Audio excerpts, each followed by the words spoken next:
Assalamualaikum warahmatullahi wabarakatuh. Apa yang akan terjadi jika seorang kolonel dari pasukan elit ingin mengambil motor adiknya yang disita di kantor polisi, tapi malah bertemu dengan oknum polisi arogan? Sangat muak dengan birokrasi yang menyulitkan, ia langsung perintahkan pasukannya datang menerobos dengan panser. Apa yang akan terjadi selanjutnya? Simak video ini sampai habis. Jangan lupa like dan subscribe agar teman-teman tidak ketinggalan kisah seru lainnya. Langit Banyu Biru siang itu kelabu, seperti ditutup selimut duka yang menggantung rendah di atas atap-atap rumah warga. Awan menebal, menekan udara hingga terasa berat di dada. Seolah alam pun sedang bersiap menyaksikan satu kejadian yang akan mengguncang sendi-sendi sebuah institusi kecil di pinggiran Kabupaten Semarang. Dari kejauhan, suara mesin diesel SUV hitam terdengar mendekat, berhenti tepat di depan halaman polsek. Pintu terbuka perlahan.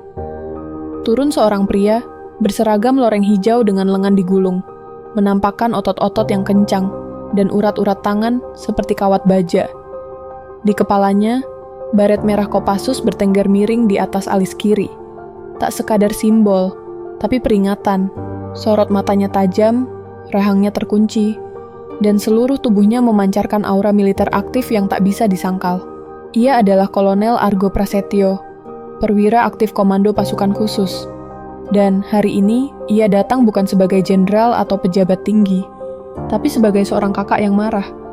Argo melangkah perlahan ke dalam kantor Polsek Banyu Biru.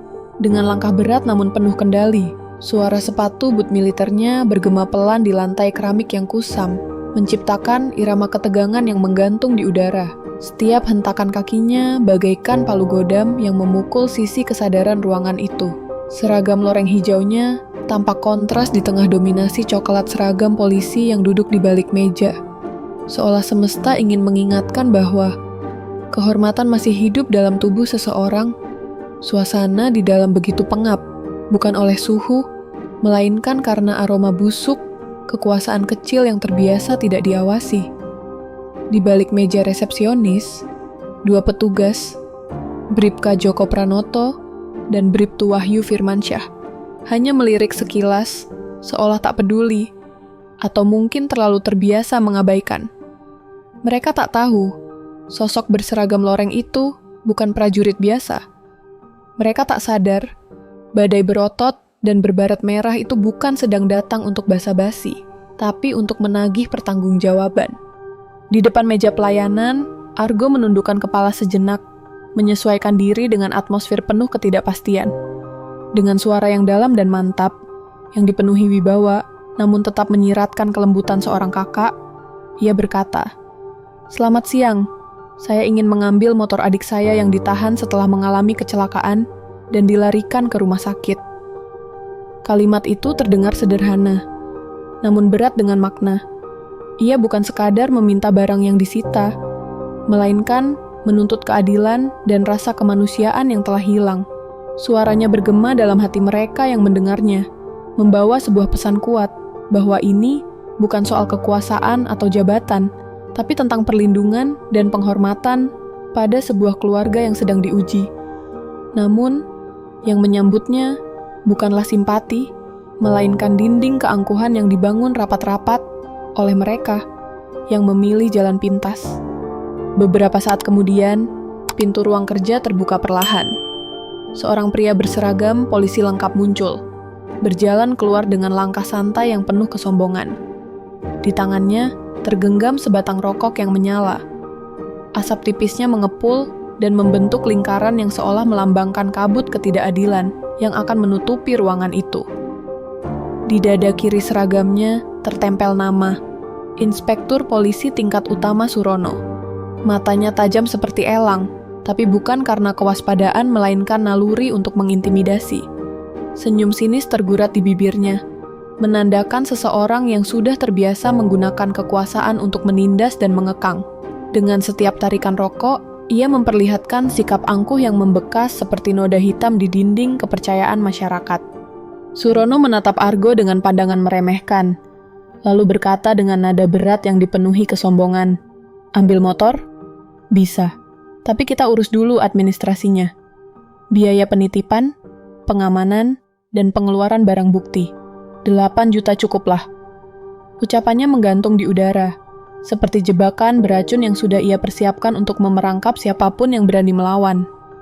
Senyum licik mengembang di wajahnya, menyerupai tikus yang mengendus mangsa di sudut gelap. Baginya, uang itu bukan sekadar biaya administratif, melainkan simbol dominasi dan kekuasaan yang dimilikinya di dalam institusi.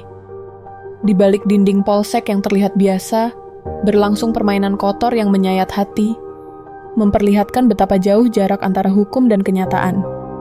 Argo menatap tajam ke mata Surono, tanpa berkedip sedikit pun, seolah ingin menembus tirai keangkuhan yang menutupi hati sang perwira. Motor itu diamankan ketika adik saya mengalami kecelakaan, terkapar sekarat, dan dilarikan ke rumah sakit. Tidak ada pelanggaran hukum yang dilakukannya, katanya dengan suara yang tetap terkendali, namun penuh tekanan. Dan Anda berani meminta uang 8 juta sebagai syarat pengembalian motor itu? Keheningan seketika menyelimuti ruangan, kecuali suara napas berat yang beradu dengan dengungan samar kipas angin di sudut. Di balik ketenangan kolonel itu, membara kemarahan seorang kakak yang dipaksa menuntut keadilan di tengah kebusukan. Wajah Surono mulai berubah, sadar bahwa hari ini bukan sekadar ujian biasa. Namun, keangkuhannya belum luntur. Ya, prosedur Pak Kolonel. Kalau tidak setuju, ya silakan saja lapor ke atas, kata Surono. Nada bicaranya mulai berubah, tapi masih menyimpan sisa-sisa kesombongan. Matanya melirik cepat ke arah baret merah di kepala Argo, dan seragam loreng yang melekat erat di tubuh berotot itu. Ia tahu siapa yang berdiri di depannya. Tak mungkin tidak, tapi seperti pejabat busuk yang terlalu lama merasa kebal hukum, Surono mencoba bermain di ujung jurang. Tangan gemuknya tetap menepuk-nepuk map kosong di atas meja. Seperti menggertak, meskipun ketakutan sudah mulai merayap diam-diam dari sela-sela keringat di pelipisnya. Polisi lain mencuri pandang, saling melirik, namun tetap membisu. Seolah berharap angin panas ini segera berlalu, tapi Argo tidak berkata sepatah pun. Wajahnya datar, tapi sorot matanya seperti pisau yang mengiris harga diri. Surono tak sadar, ia sedang menggali lubangnya sendiri, dengan lidahnya. Argo masih berdiri tegak, seolah waktu tak menyentuhnya. Tatapannya menusuk seperti senapan laras panjang yang diarahkan tepat ke jantung kesombongan Surono. Tapi alih-alih meledak dengan amarah, Argo memilih jalur sunyi yang lebih mematikan. Ia melangkah pelan ke sisi meja, lalu mengeluarkan ponselnya dari saku celana loreng. Jemarinya yang terlatih, yang pernah memegang pelatuk di medan tempur, kini menari di layar. Hanya 2 kata yang ia kirim melalui aplikasi terenkripsi ke markas cadangan Kopassus di Kartasura. Eksekusi sekarang. Tidak ada keraguan, tidak ada pertanyaan balik. Perintah itu seperti tombol tak terlihat, yang langsung menggerakkan roda kekuatan besar di balik layar. Ia tahu anak buahnya mengerti maksudnya tanpa perlu penjelasan panjang. Argo tak perlu mengangkat suara untuk mengguncang dunia kecil Surono. Ia cukup menggerakkan jari, dan badai pun datang dari arah yang tak ia duga. Karena bagi seorang kolonel, pertempuran tak selalu dimulai dengan senjata, kadang hanya dengan diam yang penuh perhitungan. Tak lama setelah itu, Argo melangkah tenang ke sudut ruangan tempat papan pengumuman terpajang. Papan itu berisi tempelan usang, lembar pengaduan yang tak pernah digubris, pengumuman apel pagi, dan beberapa foto personel.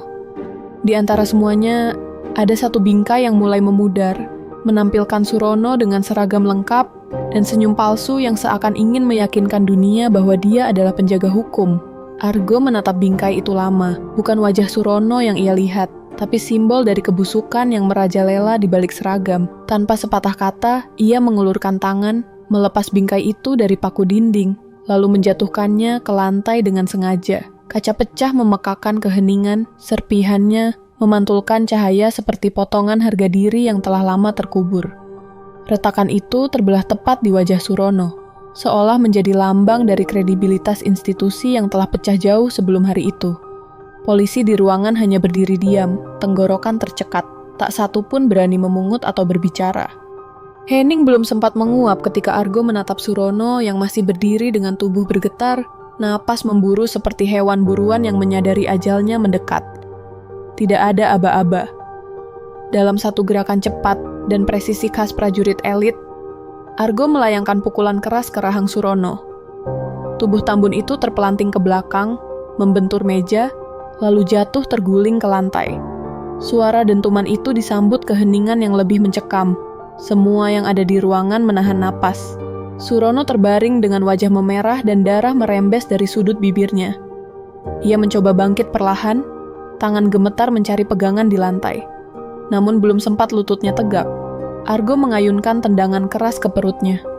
Tendangan itu menghantam seperti palu godam, mengembalikan tubuh Surono ke lantai dengan napas tersengal dan wajah terlipat kesakitan. Tidak ada amarah di wajah Argo, hanya ketegasan seorang kakak, sekaligus prajurit, yang tahu kapan harus mengakhiri kebusukan dengan tindakan terakhir. Para anggota polisi yang berada di ruangan refleks berdiri dari kursi mereka, beberapa bahkan menyentuh gagang pistol di sabuknya. Tapi tak satu pun yang benar-benar bergerak maju. Tatapan Argo seperti tembok baja, dingin, tajam, dan penuh peringatan. Meski tanpa senjata, ia memancarkan kewibawaan yang membuat ruangan seketika dikuasai oleh ketakutan. Mereka tahu siapa dia. Tak perlu pangkat disuarakan, seragam loreng dan baret merah di kepalanya cukup menjelaskan segalanya. Dia bukan orang biasa. Argo adalah kolonel aktif dari Kopassus, pasukan yang hanya bergerak jika negara benar-benar berada di ambang krisis. Hari itu, bukan negara yang ia bela, tapi martabat seorang kakak dan keadilan yang diinjak oleh aparat sendiri. Di tengah ketegangan itu, suara erangan Surono seperti gema kejatuhan kekuasaan yang semu. Tidak ada perlawanan, hanya kepasrahan. Ruangan itu telah berubah menjadi ruang sidang tanpa hakim, di mana kebenaran diucapkan lewat keberanian. Argo kemudian mengangkat kakinya dan menginjak dada Surono dengan tegas. Ia menatap lurus ke mata pria Tambun itu yang kini hanya bisa meringkuk di bawah sepatu bot tentara. "Kau bukan hanya memalukan institusimu, kau memalukan negeri ini," bisik Argo, pelan namun menusuk, seperti desingan peluru yang tak terlihat tapi mematikan. Surono tak mampu menjawab. Bibirnya bergetar, tapi tak ada kata yang bisa keluar. Sorot matanya kosong, nyalinya telah dikikis habis oleh tatapan kolonel di hadapannya. Rekan-rekannya hanya bisa menunduk, tak sanggup menatap pemandangan itu. Mereka tahu bahwa hari itu bukan hanya Surono yang diadili, melainkan juga cara kerja yang selama ini mereka biarkan hidup dalam sistem. Argo lalu mengangkat kakinya kembali, melangkah mundur. Ia tidak sedang mengalahkan seseorang, tapi sedang mengubur kesombongan. Tidak ada kemarahan yang tersisa, hanya ketegasan yang lahir dari luka panjang atas keadilan yang kerap dijual dengan harga murah. Di luar gedung, suara rantai besi dan roda baja mulai terdengar, menggema di sepanjang jalan aspal yang panas. Panser tempur milik batalion Kopassus merayap perlahan dari arah selatan, dikawal beberapa pasukan bersenjata lengkap yang duduk tegak di atasnya. Warga sekitar mulai keluar rumah, berdiri di trotoar dan halaman ruko, mengangkat ponsel mereka tinggi-tinggi. Mereka merekam, mengunggah, menyebar. Dunia maya mulai bergemuruh sebelum dunia nyata sempat memahami apa yang sedang terjadi. Panser itu bukan hanya kendaraan, tapi simbol dari kebenaran yang bergerak. Ia tidak membawa amarah, tapi membawa pesan bahwa keadilan bisa datang dalam bentuk yang tak pernah mereka bayangkan. Di dalam polsek, suara roda baja itu terdengar seperti lonceng kematian bagi arogansi yang selama ini tak tersentuh. Surono yang masih tergeletak hanya bisa menatap nanar ke arah pintu. Ia tahu, hari itu bukan hari biasa. Hari itu, kekuasaan telah berganti pemilik, bukan karena pangkat, tapi karena moral.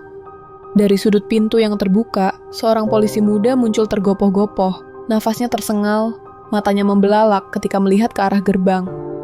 "Pak, itu kendaraan tempur, Pak.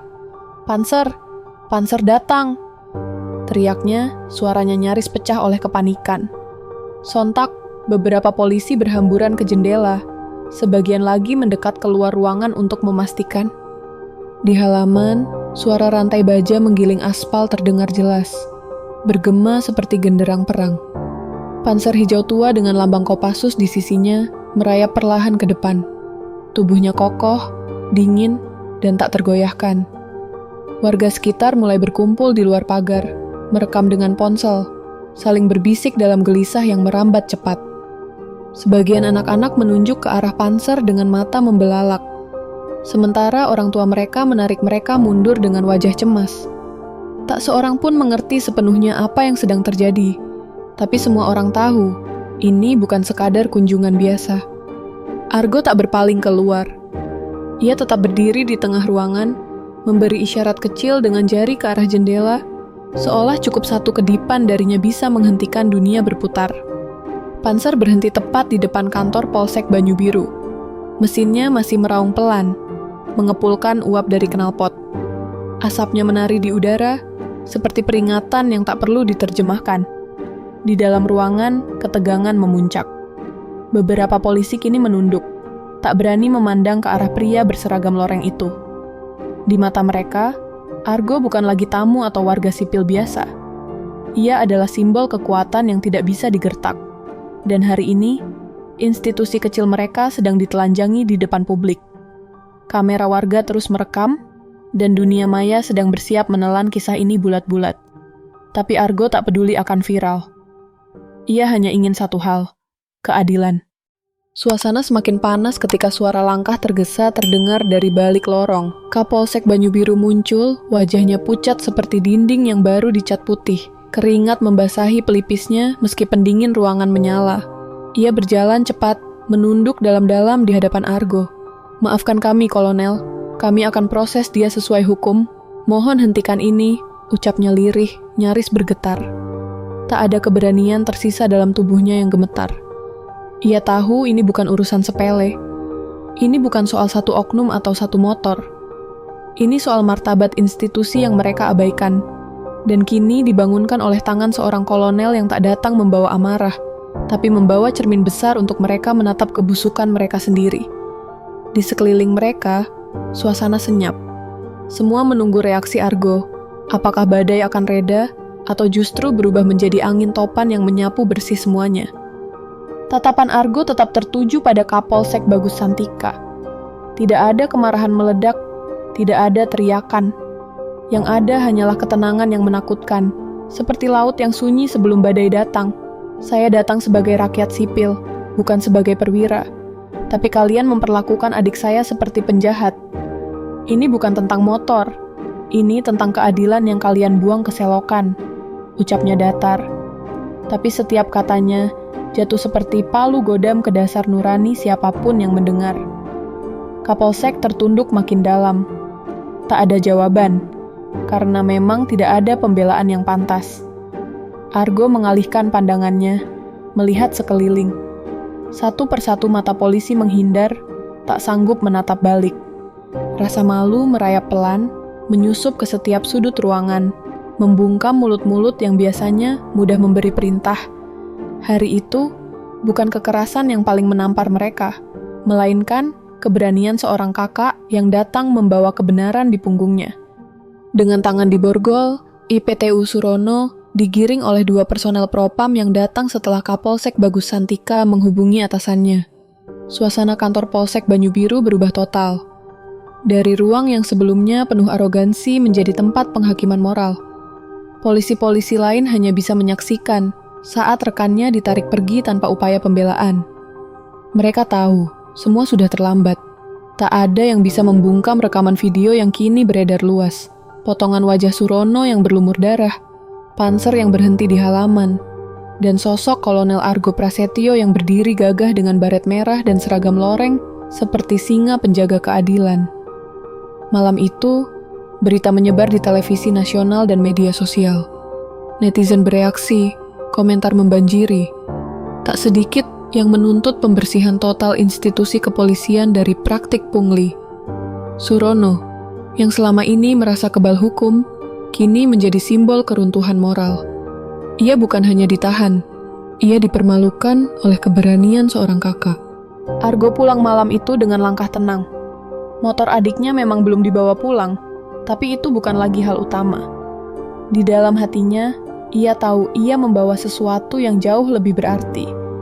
Pelajaran penting bagi mereka yang menyaksikan bahwa keberanian masih punya tempat di negeri ini. Di ruang tamunya yang sederhana, ia melepas baret merah dan meletakkannya di atas meja, seolah menutup satu bab. Di luar, anak-anak muda masih membicarakan aksinya, menjadikannya simbol keberanian yang langka. Argo tidak haus pujian. Ia tahu perbuatannya hari itu bukan tentang pertunjukan, tapi tentang menyalakan obor kecil di tengah gelapnya birokrasi. Ia telah menunjukkan bahwa di negeri yang seringkali membuat warganya tunduk oleh birokrasi busuk, masih ada jalan untuk berdiri tegak, dan jalan itu tidak membutuhkan kekerasan, cukup keberanian dan hati yang tak mau tunduk pada kebusukan. Keadilan bukan soal pangkat, jabatan, atau suara lantang di podium. Keadilan hidup di dada mereka yang berani berkata, tidak saat dunia meminta untuk diam. Ketika aparat berseragam justru menjadi pemangsa, rakyat tidak butuh pahlawan yang sempurna. Mereka butuh seseorang yang cukup gila untuk menghadapi kebusukan dengan tangan kosong. Dan hari itu, di Polsek Banyu Biru, Argo menunjukkan pada dunia bahwa satu orang cukup untuk mengubah arah angin. Ia tak membawa pasukan, hanya keyakinan dan integritas yang menempel di tubuhnya lebih kuat daripada seragamnya. Dalam senyap langkahnya pulang tidak hanya membawa harapan bagi adiknya, tapi juga bagi rakyat kecil yang selama ini hanya bisa mengeluh dalam bisik. Di negeri ini, keadilan mungkin sering tertidur. Tapi selama masih ada yang berani mengetuk pintu kebenaran, ia akan bangkit dan pulang bersama orang-orang seperti Kolonel Argo Prasetyo.